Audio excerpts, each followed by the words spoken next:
start off in a downward facing dog position. So we come to downward facing dog, and from here, we'll shift our hips forward, come into our high plank. Go back to downward facing dog, take your right hand to the left leg, anywhere on the left leg, bring it back into your high plank. Take your left hand over to the right side, and we're gonna go front and back. You can go whatever pace feels comfortable to you, finding your abdominals pulling you back into that downward facing dog, almost like you have something wrapped around your hips, and the abdominals are pulling your hips all the way back. Let's go ahead, 2 more each way. You can open up the legs as wide as you want or need. Last one, downward facing dog and hold. Bring it into our high plank, right leg comes in, drop our right knee towards the floor, lift it up, send it back, downward facing dog. Left leg, come back, high plank, left knee pulls in, drop it, lift it, come back.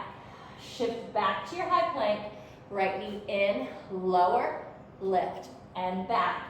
Let's stay with this, whatever pace feels good to you.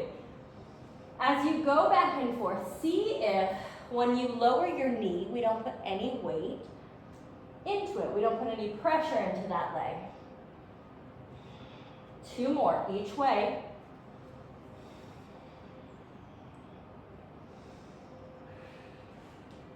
Same thing, abdominals are what pulls your thigh back up. Last one each way. When you finish this, we'll lower our knees all the way down. We'll come into a side plank position. Forearm on the floor directly underneath our shoulders. You can either bend your legs or stagger your legs, top leg in front. From here, we lift all the way up into a side plank. Top hand goes behind the head. Push your head into your hand.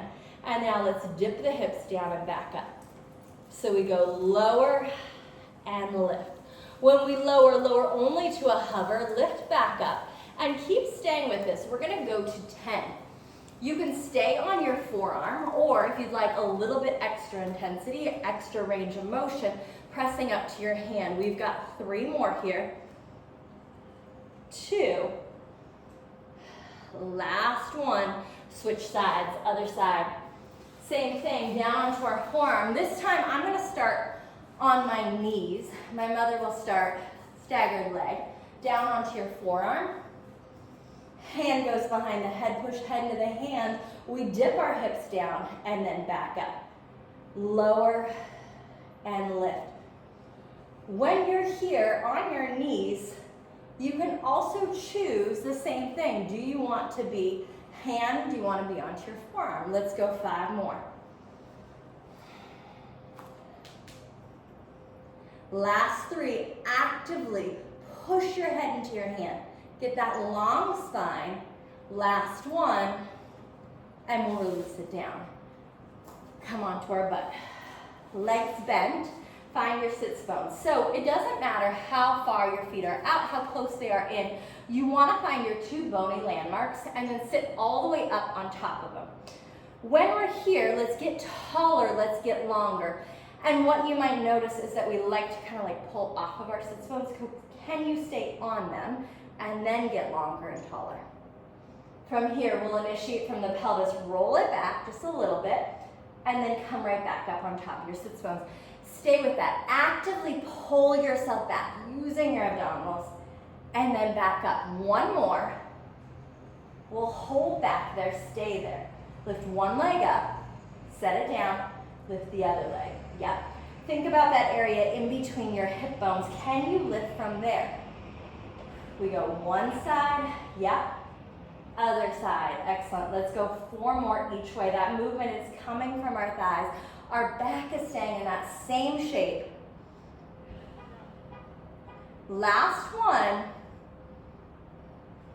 And then sit yourself all the way back up. Initiate from our pelvis. Let's wheel it back. Take our hands to the floor. Lift one leg up, re-engage our abdominals, lift the other leg. Lower both in the direction of the floor and back up. You're gonna go only as much as low back doesn't change shapes. And if this goes, nope, not happening today, feel free to go single legs instead. So one can go down and then the other. We're gonna count just seconds wise, so it doesn't matter how many reps, for about 5, 4, 3, 2, 1. Sit it back up. Initiate from your pelvis, roll it back, find that same spot. So I want you to notice where you are off your sits bones, the shape of your back. Let's keep it there as you lift one leg up and then the other. From there, I'm gonna have you keep hands down to start. You're gonna press your legs out, pull them in. Go only as much as your low back doesn't change shape. And then if you go, well, that feels good, you can add the upper body as well. Notice, again, even if you add that upper body, you're not changing the shape of your back. Let's go for 4, for 3, 2, last one, and then we'll release it all the way down, and you are done for the day. If you like it, like, subscribe, pass it on to a friend, and we will see you next time.